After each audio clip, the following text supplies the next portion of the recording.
종교 심리학자 에디 깁스는 이렇게 말했습니다.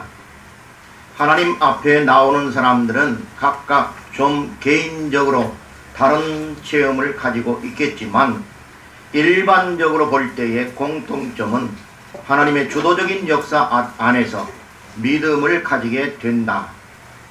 그는 그러면서 4단계로 그 믿음의 단계를 분류했습니다. 첫째는 사람들은 하나님의 존재에 대해서 무관심한 단계가 있다라고 말했습니다. 이 무관심한 단계.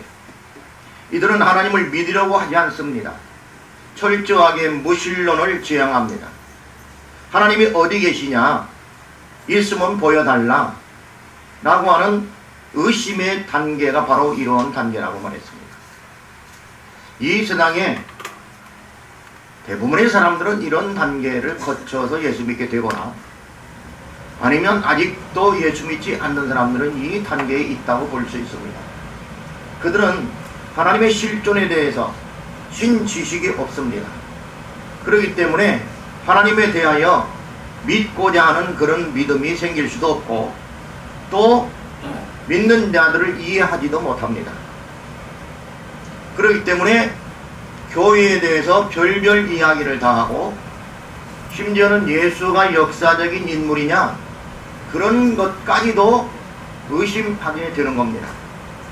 두 번째 단계가 있는데 이 단계는 막연하지만은 하나님의 도움이 있어야 할 것 같다라고 하는 단계가 있다고 했습니다. 이들은 자신의 힘만으로는 안 된다고 생각합니다. 무언가 우리 안에 의지에 우리 속에 있는 어떤 의지 그런 어떤 할 수 있는 어떤 그런 것들 능력 이런 것들보다 이런 것 외에 어떤 엄청난 존재의 힘을 의지하게 됩니다. 이 세상을 보니까 어떤 절대자가 있지 않으면 이 세상이 이렇게 잘 질서 있게 운행될 수 없는 것 같아. 어떻게 식물이 자라겠어? 어떻게 별들이 제자리에 그냥 그대로 있지? 공중에. 이런 그냥 자연적인 의심을 가지고 신 존재에 대해서 까마득하게 아니면 아득하게나마 이게 있다고 믿는 것입니다. 그렇기 때문에 그 신에 대해서 도움을 요청하고 그 신을 의지하게 됩니다. 이것은 어쩌면 우리 선조들 가운데 미신적인 어떤 행위를 하는 그런 믿음, 사거리에다가 지푸라기를 십자가로 놓고 거기에 밥 한 그릇 놓고 무나물 얹혀놓고 피는 그런 거, 아니면 냉수를 떠놓고 기도하는 그런 모습들도 바로 여기에 속한다 라고 볼 수 있을 것입니다. 어찌든지 불교신이든지 기독교신이든지 유교신이든지 있기만 하면 날 좀 도와주세요, 그거죠. 세 번째 단계가 있는데 그것은 하나님의 은총과 인간의 책임을 동시적으로 이야기하는 단계입니다. 이들은 자기가 잘못한 것을 인정합니다. 그리고 자기가 잘못했기 때문에 이런 일이 생겼지, 다시 말해서 인과 응보적인 것을 인정하게 됩니다. 그래서 이 세상에 일어나는 모든 일들에 대해서 하나님께서 도와주시는 것도 있지만 나도 열심히 해야 돼. 그래 뭐 이 세상의 상황적으로 볼 때 그런 것들은 그럴 수 있다고 봅시다. 그러나 이들은 구원까지도 그렇게 여기고 있다고 하는 사실입니다. 그래서 하나님께서 반절쯤 구원오시고 십자가를 치는 것까지는 그분이 오시는데 그걸 믿는 것은 내 의지가 필요하지 라고 생각을 합니다. 무언가 우리 인간이 책임을 져야 된다고 일말의 양심 고백과 같은 선언을 하게 됩니다. 어떻게 우리가 그냥 가만히 있을 수 있어? 그러면 도덕심보지 참으로 양심적인 것 같습니다. 그러나 그것을 자세히 들여다보면 거기에는 인간이 할 수 있다고 하는, 다시 말해서 하나님 없이도 인간이 무엇인가 할 수 있다고 하는 인간 중심적 사상이 거기에 있다고 하는 것입니다. 이런 사고방식을 가지고서는 진정한 구원의 누림을 가질 수 없습니다. 마지막 네 번째가 있는데요, 이것은 모든 노력을 다 버리고 그리스도를 통한 하나님의 은혜를 수용하는 단계가 있다, 이렇게 말했습니다. 이 사람들은 오직 긍휼, 오직 사랑, 오직 은총만이 자기들을 오늘이 있게 했다고 믿는 겁니다. 그리스도 안에서 모든 것을 은혜로 받아들이는 단계가 바로 이런 사람들입니다. 이런 사람들은 그런 단계를 거치면서 이제 자기가 할 수 있는 것은 아무것도 없다, 모든 것은 하나님의 은혜로 되는 것이다 라고 하는 사실입니다. 여기에서 이제 벗어나는 것이 있는데 뭐냐면, 그분이 다 하시기 때문에 이제 우리가 도덕적 책무 이것도 안 해도 된다라고 생각하는 사람들은 바로 구원파에 속하는 자들입니다. 자, 하나님께서 우리를 여기까지 오게 하셨고 이 모든 것들이 하나님의 은혜이기 때문에 우리는 더욱더 누구를 의존해야 됩니까? 하나님을 의존해야 됩니다. 성경 의존적 삶을 통해서 이제 더욱더 도덕적이고 더욱더 경건한 삶으로 나아가야 된다는 것입니다. 그렇습니다. 우리 모두는 이런 단계를 거쳐서 여기에 도달해 있습니다. 이 과정 모두가 하나님의 주도적 은혜 안에서 이루어진 것임을 우리는 믿게 되는 것입니다. 오늘 시인은 거룩한 산 꼭대기에 자기가 올라 있음을 영광스럽게 생각하면서 이 시를 노래하고 있습니다. 거룩한 산은 북방에 있는 시온산을 가리킵니다. 그 산 꼭대기에는 큰 왕의 성, 즉 위대하신 하나님의 성이라 불리는 예루살렘 성이 있습니다. 그곳에는 수놓은 보좌가 있고 그 보좌 위에 하나님이 앉아 계십니다. 이는 모든 열방을 하나님 자신이 다스리신다고 하는 것을 가리킵니다. 거기로부터 온 세계가 즐거워하고 기쁨과 감사로 극진히 하나님을 찬양하고 예배하게 됩니다. 그래서 시인은 예루살렘에서 찬양하라고 말하고 있습니다. 그러면 왜 예루살렘 성에서 성도들은 찬양해야 하는가? 첫 번째로 그 성이 가장 아름답기 때문입니다. 2절을 보면 터가 높고 아름다워 온 세계가 즐거워하며 큰 왕의 성 곧 북방에 있는 시온산이 그러하도다. 여기에는 많은 내용이 있습니다. 그런데 이스라엘 지도를 이렇게 펴놓고 보면, 지도가 남북으로 이렇게 펴지겠지요. 펴놓고 보면 사실 여기 북방에 있는 시온산, 여기 시온산은 예루살렘 성을 얘기하는데요, 예루살렘이라고 하는 지대는, 그 지역은 북방에 있지 않습니다. 오히려 남방에 있습니다.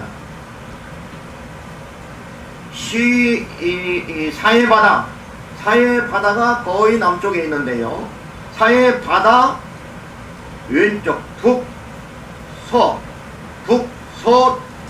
그쪽에 있습니다. 사해바다 북서쪽, 그러니까 중간 조금 올라가 있는 서쪽에 위치해 있는데요, 거기에서 갈릴리 바다까지는 또 한참 올라가야 됩니다. 그리고 거기에서 마태복음 16장 16절에서 베드로가 고백했던 주는 그리스도시요 살아계신 하나님의 아들이시니이다 라고 했던 그 고백을 한 그곳 어디죠? 가이사랴 빌립보는 거기서 또 더 올라가야 됩니다. 네. 여면하고 있는 게 사회바다지요.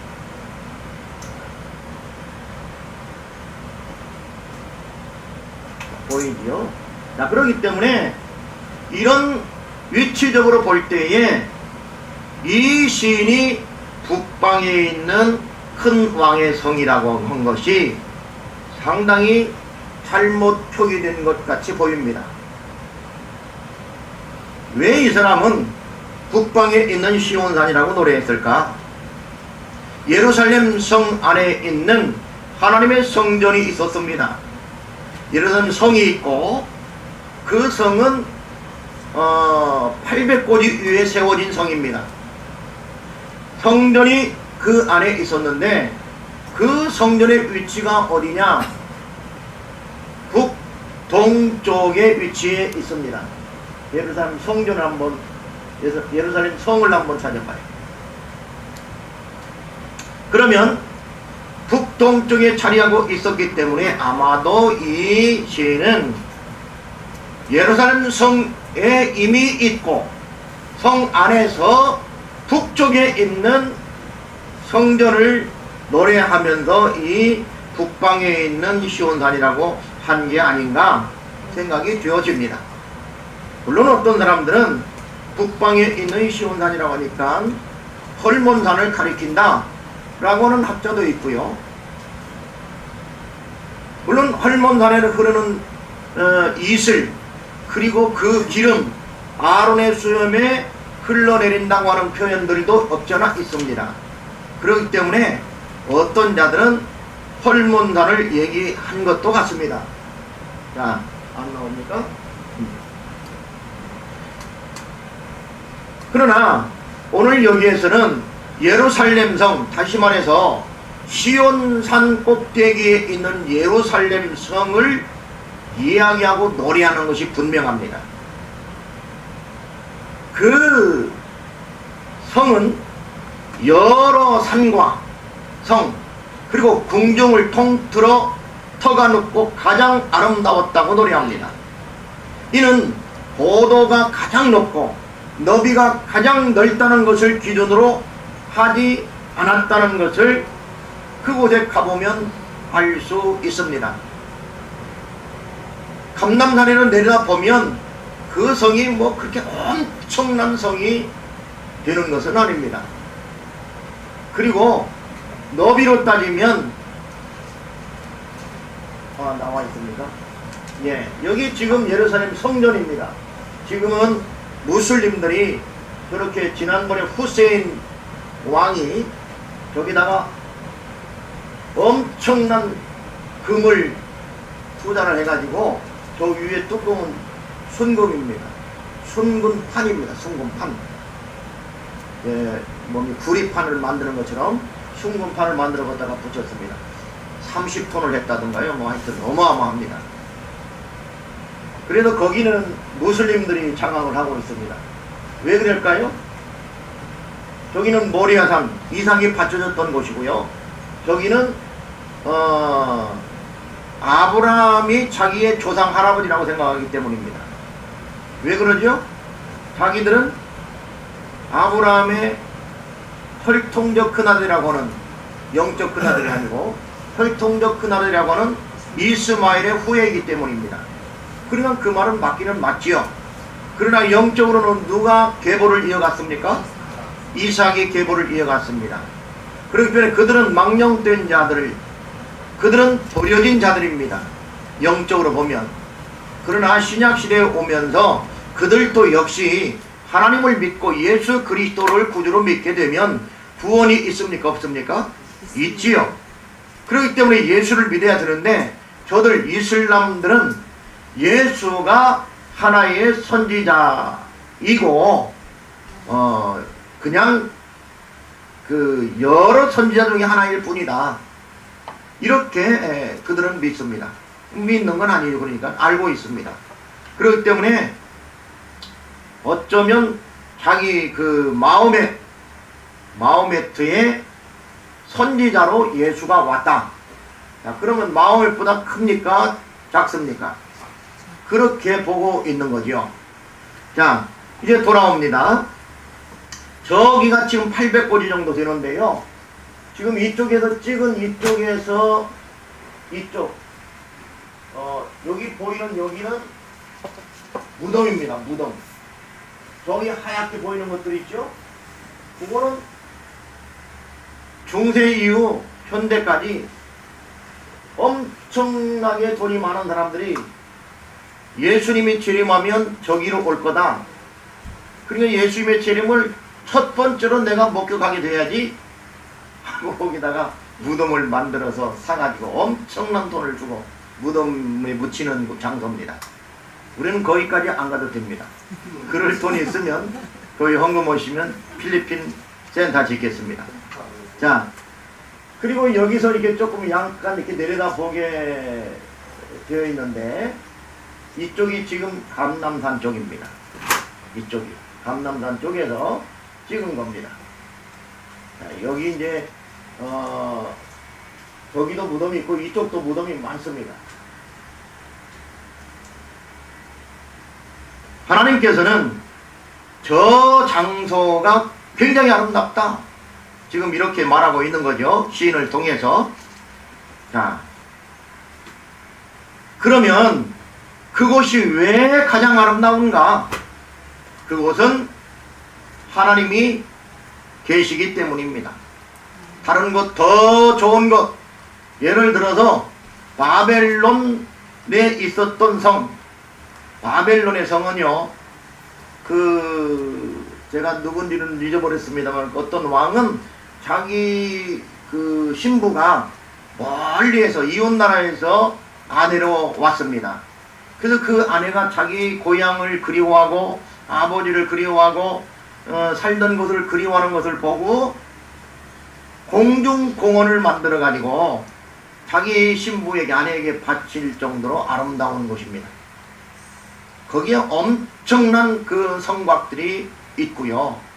또 이집트도 마찬가지입니다. 그런 것에 비하면 이 성이 뭐 그게 썩 아름다웠다 이렇게 볼 수는 없습니다. 그런데 왜 시인은 여기가 가장 아름답다고 한가? 가장 터가 높은 곳이라고 하는가? 그곳에는 누가 계시기 때문에? 하나님이 계시기 때문에. 하나님이 없는 것은 있는 것 같으나 황폐한 것이고 가장 높은 것까지 같으나 가장 낮은 것이고 가장 견고한 것 같지만 항상 점령당하는 그런 곳입니다. 하나님이 계시는 곳은 거기가 어디든지 아름답지 않을 수 없습니다. 하나님이 다스리는 나라는 하나님의 백성들이 살고 하나님의 공의와 은혜가 강물처럼 흘러넘칩니다. 하나님은 예루살렘 성의 임재에 계시고 거기서 그의 백성을 다스리셨습니다. 따라서 예루살렘 성은 가장 아름다운 곳일 수밖에 없습니다. 그렇다면 하나님이 다스리는 곳, 하나님이 임재하시는 곳, 그곳이 하나님의 성이라면, 그곳이 시온상이고 그곳이 예루살렘 성이라면 우리 여기 지하실은 어떨까요? 시온산입니까? 네. 예루살렘 성입니까?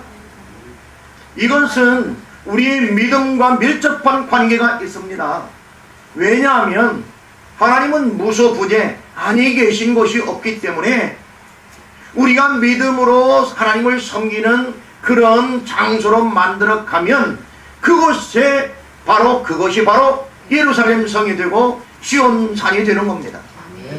거룩한 산이 되는 겁니다.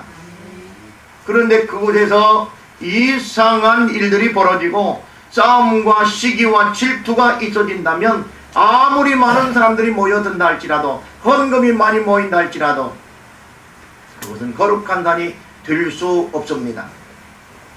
두 번째로 왜 예루살렘 성에서 우리가 찬양해야 하는가? 그 성은 가장 견고하기 때문입니다. 3절 다 같이 봅니다. 시작.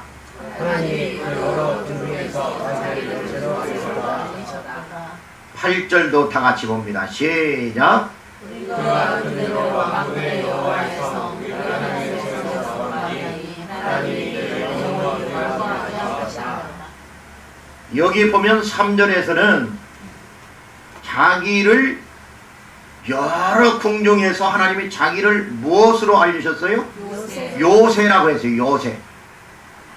노새가 아닙니다. 요새. 8절은 뭐라고 했습니까? 그 성이 하나님이 이를 영원히 어떻게 해요? 견고하게 하신다. 세상에 견고한 성이 많습니다. 우리나라에도 옛날에 만들어져서 지금까지 있는 성들이 여러 곳 많이 있습니다. 여기 해미에 가면 해미읍성이 있고요. 낙원에 가게 되면 저기 나간 거기가 어디입니까? 나간이라고 합니까? 지역을 나간읍성도 있고요. 가장 아름답다고 그래요. 여기 현재 지금도 해미읍성은 사람들이 몇 명 없는 것 같아요. 뭐 관리자만 있는 것 같고, 나간읍성은 사람들이 지금도 살고 있습니다. 인석성 같은 그런 것도 그렇게 만들어. 예. 그 외에도 여러 산성들, 사람은 살지 않지만 산성들도 있고요. 그 중에 대표적인 게 정조대왕이 수축한 수원화성입니다. 수원화성은 당대 최첨단 기술을 가지고 그 성을 수축했습니다. 거기를 가보면 보통 성은 돌로 이렇게 쌓습니다. 돌로. 근데 그 성은 좀 다릅니다. 돌이 아니고 벽돌입니다. 벽돌을 구워서 벽돌로 쌓았는데, 이것은 돌을 쌓게 되면 한번 무너지면 그것을 수축하기가 어렵지요. 그래서 돌 대신 빨리 구워서 이렇게 생산해낼 수 있는 벽돌을 쌓아서 만약에 한쪽이 무너지게 되면 빨리 개보수할 수 있는, 그렇게 할 수 있도록 그렇게 쌓았습니다. 거기는 당대 최고의 과학자들이 거기에 동원되었고, 소위 말하는 이거 뭡니까? 거중기 이런 것들도 그때 사용되었습니다. 놀라운 일이 아닐 수 없습니다. 그러나 지금 그곳에 가보면 이미 거기도 다 점령되었었고 폐허가 되었었고, 그렇게 되자 백성들이 그 수원성 안으로 와서 살기 시작했습니다. 집을 막 개딱지 같이 지어가지고 조그만하게 지어서 여기 살고 저기서 살고. 지금에 와서 수원 시장이 거기를 이제 뭐라고 그래, 단장을 하려고 여러분들 몇 월 며칠까지 이사 가세요. 이사 갈까요, 안 갈까요? 왜 갑니까? 보상해 주세요. 그러면 일반적 보상액을 제시를 했습니다. 그것 받고는 못 갑니다. 이곳이 어딘데? 제가 갔더니 그 안내하는 사람이 그런 얘기를 해요. 여기 이렇게 많은 사람들 좀 내보내고 깨끗하게 정리하고 관광객을 맞이하지. 아니 뭐 살게 하려면 이 집을 제대로 지어놓고 살게 하든지, 그들을 살도록 시에서 지어줄 수도 없고, 또 그들이 그것을 개보수해서 할 수 있는 능력도 없고, 내보내자니 돈을 많이 들라오고, 이런 문제가 있다는 이야기를 들었습니다. 그러나 예루살렘 성은 달랐습니다. 예루살렘 성은 아름답기도 했지만 가장 견고한 성이었습니다. 앗수르의 왕 사네립이 쳐들어왔었습니다. 그러나 그는 성벽돌 하나도 빼내지 못한 채 돌아갔습니다. 그리고 여기 보면은 많은 왕들이 원정 왔었지만은 그 성의 위용에 놀라 재빠르게 도망쳐 갔다고, 빨리 지나쳐 갔다고 기록하고 있습니다. 여러분, 성이 너무 높기 때문에, 성이 높고 아름답고 그러기 때문에 적이 쳐들어왔다가 그냥 지나쳐 가는 경우가 있을까요? 이 시인은 상당히 그 성이 정말 아름답고 높다는 것을 이렇게 표현하므로 이제 적의 침략이 있지만 침략당하지 않는 가장 아름다운 성이다라는 것을 강조하고 있는 겁니다.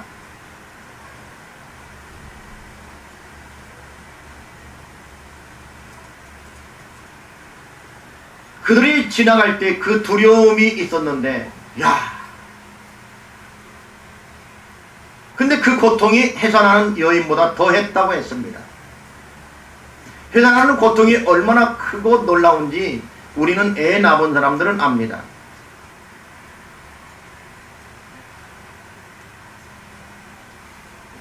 그러나 아까도 읽었지만 우리가 3절에 이런 중요한 내용들이 나와 있습니다. 하나님의 그 성의 궁중에서, 하나님의 그 여러 궁중에서 자기를 요새로 알리셨도다. 여러분, 그 성이 높아서입니까? 아름다워서입니까? 커서입니까? 아니요. 누가 요새라? 하나님 자신이 요새라고 말씀하고 있습니다. 하나님 자신이 성이라는 거예요. 하나님 자신이 산성이 되신다는 겁니다. 너희는 나만 믿으라는 겁니다. 아멘. 하나님을 신뢰하고 따르라는 겁니다. 하나님께서 우리의 산성이 되심으로 두려울 게 없다는 겁니다. 시인은 이것을 노래하고 있습니다. 하나님이 자기를 요새로 우리에게 알리셨도다. 하나님은 예루살렘 성과 자기 자신을 동일시 하심으로 이스라엘의 보호자로 자처하고 계시다는 사실입니다.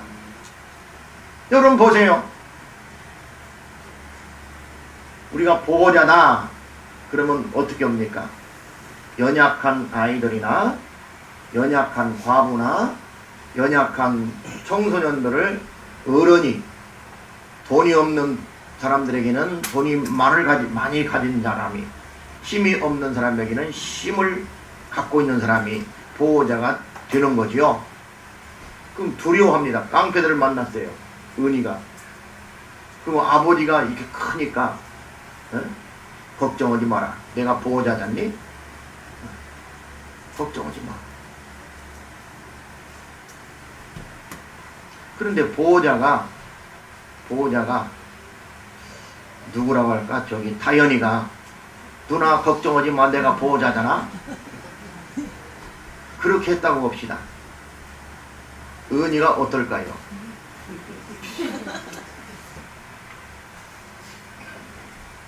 그 보호자 믿고 어딜 나가겠습니까?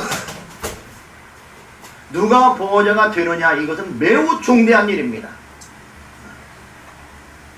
하나님께서 우리의 보호자가 되신다고 하는 것, 하나님께서 우리의 요새가 되신다고 하는 것, 그것을 자처했다는 것, 예루살렘 성과 하나님과 동일시함으로 말미암아 하나님께서 우리를 보호하시고 우리와 함께 하시고 우리를 이끌어 주신다고 하는 것을 보여주고 있습니다.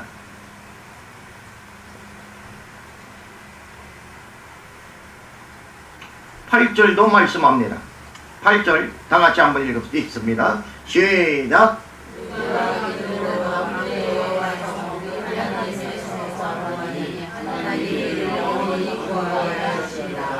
아멘. 여기 보면 우리가 들은 대로 그랬습니다. 우리가 들은 대로 뭘 들었냐면 그 성은 만군의 여호와 성이라는 거예요.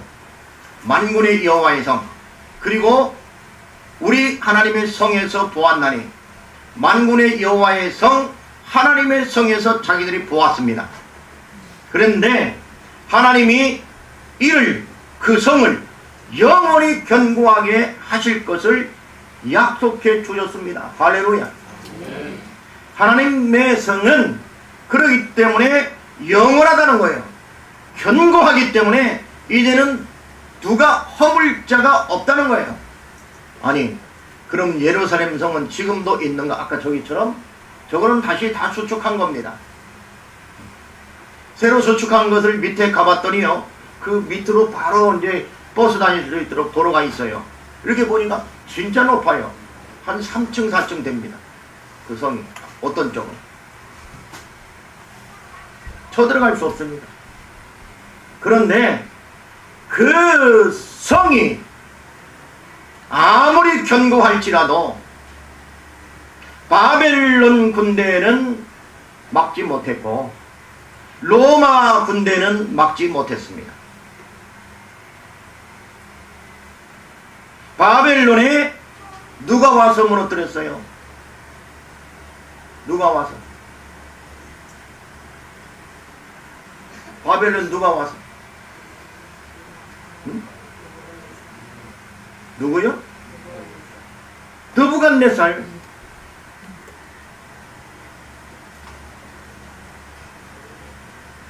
그리고 1차, 2차에 거쳐서 포로들을 다 끌려갔습니다. 그 성전 기병, 금그릇, 대접 이런 것에다가 자기들의 신을 섬기는, 그리고 술을 거기다 따라 마시고 돼지 피로 제사를 올리고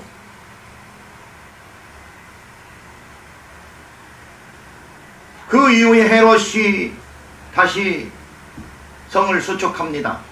헤롯 대왕이. 그래 예수님이 돌아가시고 난 이후에 예수님께서 예언을 했지요. 돌 위에 돌 하나도 남지 아니할 거다.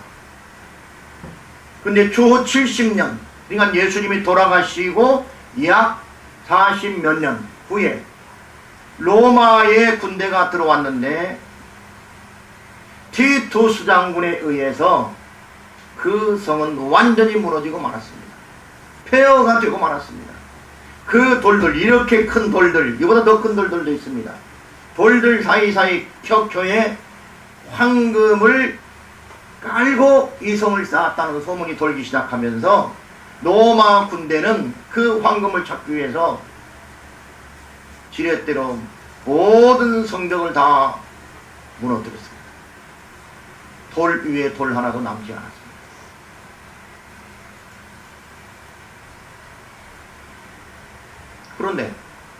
그런데 이 완벽한 성, 견고한 성, 영원한 성이 그렇게 무너질 수 있는가? 그렇다면 이 성이 아니라는 것을 알 수 있습니다. 하나님께서 만드신 성, 하나님께서 세우시는 성, 하나님이 계시는 그 성은 이러한 성이 아니고 영원하고 견고하고 완벽한 성이 있는데 그게 바로 하나님의 나라, 그의 백성들로 만들어지는 하나님의 교회를 일컫습니다. 하나님의 교회는 영원합니다. 그렇기 때문에 하나님의 교회는 하나님의 피로 값주고 산 백성들로 모여지는 가장 아름다운 성입니다. 가장 견고한 성입니다. 그 어떠한 적군이 쳐들어온다 할지라도 하나님의 교회를 무너뜨릴 수 없습니다. 이 성의 완성은 예수 그리스도께서 재림하심으로 완성될 겁니다. 세 번째로 왜 예루살렘 성에서 찬양해야 하는가? 하나님께서 그 성을 다스리시기 때문입니다. 10절 봅니다. 10절 다 같이 시작.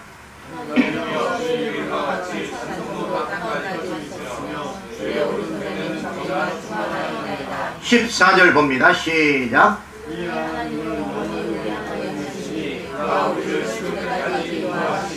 아멘. 저자는 하나님의 성에서 그분의 인자하심을 묵상하고 있습니다. 하나님의 주의 이름과 같이 찬송도 땅끝까지 미쳤다. 찬송이요, 땅 이쪽에서 저쪽 끝머리까지.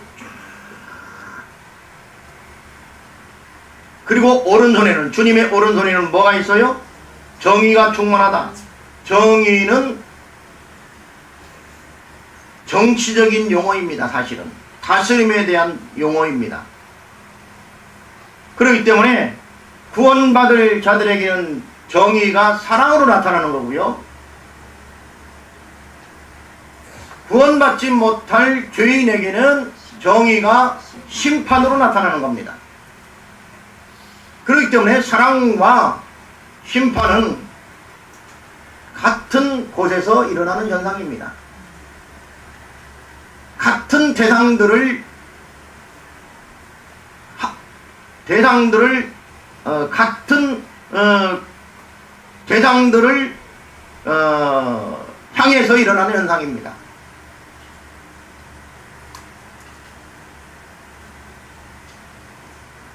그런데 오른손에는 정의가 충만했다고 하는 것은 하나님께서 그의 법대로 이것을 치리하시고 다스리시고 판단하신다는 겁니다. 질서 없이 하시는 게 아니고 질서가 질서될 수 있는 어떤 법칙을 가지고 한다는 겁니다. 그게 뭐냐면 우리와 세우신 언약입니다. 하나님께서는 말씀을 통해서 우리를 다스리시고요, 우리에게 언약의 말씀을 주셨습니다. 그래서 구약에 주신 말씀을 구약 이렇게 하고요, 신약에 세우신 언약을 신약 이렇게 얘기하는 겁니다. 그냥 신약 구약 하니까 이게 뭔 말인가? 언약이라는 말이에요. 언약. 언약의 말씀. 하나님과 인간과 세운 언약의 말씀인데 Old Testament, 옛날 오래된 언약, New Testament, 새로운 언약, 그 말이에요.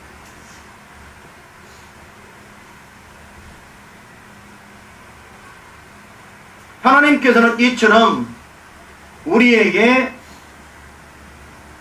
언약을 체결하시는데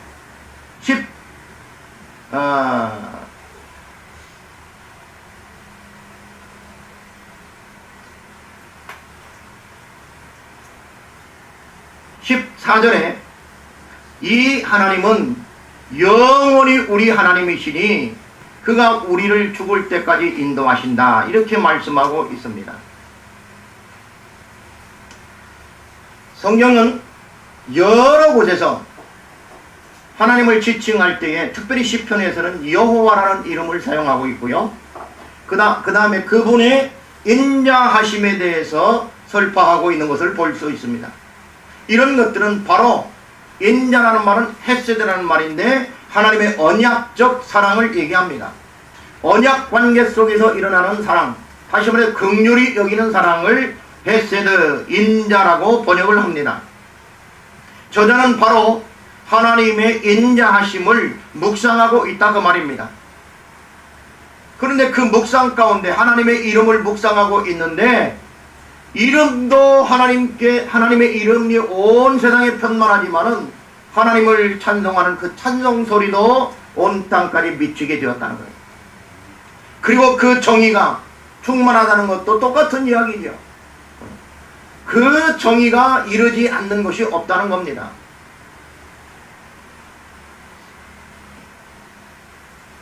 자, 이것은 저자는 지금 이 하나님의 말씀을 묵상하면서, 아니 하나님의 이름을 묵상하면서, 하나님 자신을 묵상하면서 어떤 사건을 기억하고 있냐면 출애굽 사건을 기억하고 있습니다.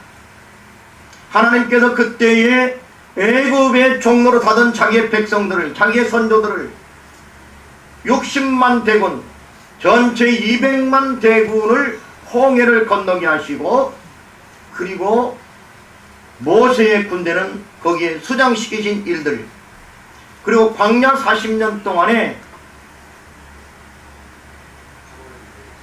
바로의 군대, 그리고 40년 동안 먹을 것이 없고 신을 것이 없고 입을 것이 준비되어 있지 않았음에도 불구하고 그 옷 한 벌로 샌들 한쪽으로 그리고 먹는 것은 하늘에서 만나로 매출하기로 먹고 살 수 있게 하신 분이 하나님이시라는 거예요. 그러니 그 하나님을 이제 연상하고 기억하면서 이 시인은 지금 이 기록을 하고 있는 겁니다. 하나님의 찬송이 땅끝까지 미쳤고 주의 오른손의 정의가 충만하게 이르게 됐다. 그러니 시온산은 기뻐하고 유다의 딸들은 즐거워하면서 땅끝까지 찬송을 불러야 한다는 겁니다. 그는 이렇게 얘기합니다. 시온산을 돌면서 자세히 살펴보고 망대도 세어볼 때에 주님의 통치하심에 대해서 감사할 뿐이라는 겁니다. 그들은 예루살렘 성벽을 둘러봅니다. 예루살렘 성 안을 둘러봅니다. 자기의 집도 둘러봅니다. 성전도 둘러봅니다. 다 둘러보면서 서로가 서로의 삶을 둘러보면서 하나님께서 과거에도 인도하셨고 지금 현재도 함께 하시면서 우리를 지켜주시고 또 미래에도 함께 하시고 견고하게 우리를 지켜주실 것을 노래하고 있는 겁니다. 그렇기 때문에 여러분 걱정할 게 없다는 겁니다. 과거에 함께 하신 하나님께서 내일도 함께 하신다는 겁니다. 바로 이 요지가 이런 말씀이 오늘 이 시편입니다. 신자는 어제도 다스리고 시방도 다스리며 미래도 통치하실 주님을 후대에 길이 전달해야 한다고 이 시인은 말하고 있습니다. 유명한 신학자 폴 틸리는 현대인에게는 숨길 수 없는 세 가지 회색 어두움이 있다라고 했습니다. 첫째는 공허감이 있다고 했습니다. 중년 부인들에게 나타나는 빈둥지 증후군이라고 하는 병과 같은 것인데요. 이것은 자존감이 없기 때문입니다. 하나님의 참 사랑을 통해서 치유될 수 있습니다. 이런 공허감은 세상의 그 어떤 것으로도 채울 수 없습니다. 오직 하나님의 말씀, 하나님의 사랑만이 그것을 채울 수 있다 그 말입니다. 두 번째로는 죄책감이라고 했습니다. 공허감 때문에 문제가 일어나고요. 두 번째는 죄책감이 문제를 일으키게 됩니다. 사람들은 죄책감에서 벗어나보려고 책임을 남에게 전가하고 변명을 해보고 양심을 속입니다. 그러나 그런 것들 때문에 죄책감이 사라지지 않습니다. 사람은 그러기 때문에 어떤 것을 저지르게 되면 죄라고 하는 죄의 모양과 같은 것들을 저지르게 되면 마음속에 양심이 자기를 고소합니다. 그러고도 안 되면 하나님께서 그를 공개하게 됩니다. 그러고도 안 되면 세상 법정에 불려가게 됩니다. 그러고도 안 되면 하나님께서 직접 징계하십니다. 이런 여러 가지 단계들이 있는데요. 죄책감은요, 세상에 살면서 죄책감을 벗어날 수 있느냐? 불가능한 일입니다. 왜 그러냐면 그 어떤 종교라도 양심을 100% 바르게 살 수 있는 종교는 없기 때문입니다. 그리고 그런 사람도 없습니다. 이것은 완벽하다는 것은 과거에도 현재에도 미래에도 완벽해야 되는데 미래에 대해서 알 수 있느냐? 죽음 이후에 대해서 알 수 있느냐? 모릅니다. 모르기 때문에 그럴 것이라고 살아갑니다. 사람들은 누구나 미래에 대한 공포감이 있습니다. 미래가 불확실하기 때문입니다. 앞을 보면 미래가 보이지 않습니다. 미래학자들은 미래를 소망이나 희망적으로 보지 않습니다. 미래를 불확실하게 봅니다. 가용성 에너지가 불가용성 에너지로 전환되고 있다고 말합니다. 암담하기만 합니다. 때문에 공포와 절망이 밀려옵니다. 그러나 로마서 8장 31절 39절을 보면 이렇게 말씀하고 있습니다. 그런즉 이 일에 대하여 우리가 무슨 말 하리요? 만일 하나님은 우리를 위하시면 누가 우리를 대적하리요? 자기 아들을 아끼지 아니하시고 우리 모든 사람을 위하여 내어주신 이가 어찌 그 아들과 함께 모든 것을 우리에게 은사로 주시지 아니하겠느냐? 누가 능히 하나님의 택하신 자들을 송사하리요? 의롭다 하신 이는 하나님이시니 누가 정죄하리요? 죽으실 뿐 아니라 다시 살아나신 이는 그리스도 예수시니 그는 하나님 우편에 앉아 계신 자요 우리를 위하여 간구하시는 자시니라. 누가 우리를 그리스도의 사랑에서 끊으리요? 환난이나 곤고나 핍박이나 기근이나 적신이나 위험이나 칼이랴. 기록된 바 우리가 종일 주를 위하여 죽임을 당게 되며 도살할 양같이 여김을 받았나이다 함과 같으니라. 그러나 이 모든 일에 우리를 사랑하시는 이로 말미암아 우리가 넉넉히 이기느니라. 내가 확신하노니 사망이나 생명이나 천사들이나 권세자들이나 현재 일이나 장래 일이나 능력이나 높음이나 깊음이나 다른 아무 피조물이라도 우리를 우리 주 그리스도 예수 안에 있는 하나님의 사랑에서 끊을 수 없으리라.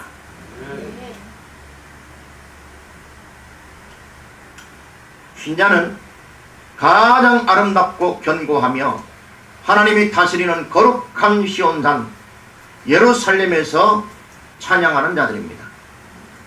오늘 말씀을 듣고 그대로 살기로 다짐하고 결심하는 자들과 아름다운 교회와 모든 지체들이 하나님이 다스리는 곳에서 영원히 찬양하길 주님의 이름으로 축복합니다. 하나님 아버지 감사합니다. 저희들의